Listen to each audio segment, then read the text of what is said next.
Okay. Ito yung mga in-incubate kong yung mga itlog ng Peking duck ito. Ito, yan o. 12 ito, yung 3 hindi pa nagka-crack. Ngayon, itong siyam, ito na. Ayun o.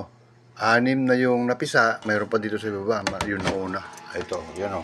Yan yung una, tapos yung kapipis kanina ay 5. Kaya 6 na. Pero ito, papalabas na rin yung 3 pa. Kaya magiging siyam ito. Ito sila o. Yan, ang itlog ng Peking duck. Yan o. Ito kasi yung bago kong, ito yung tinisting kong incubator ko na Ito, hindi pa nga ito, magdadagdag pa ako ng tray nito. Okay, ito. Sa mga gustong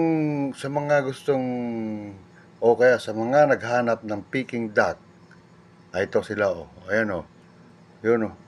Bali 5, tapos sa tuloy nag-crack, isa sa ilalim, bali 6 na yung nakalabas, 3 pa yung papalabas. Okay? Thank you.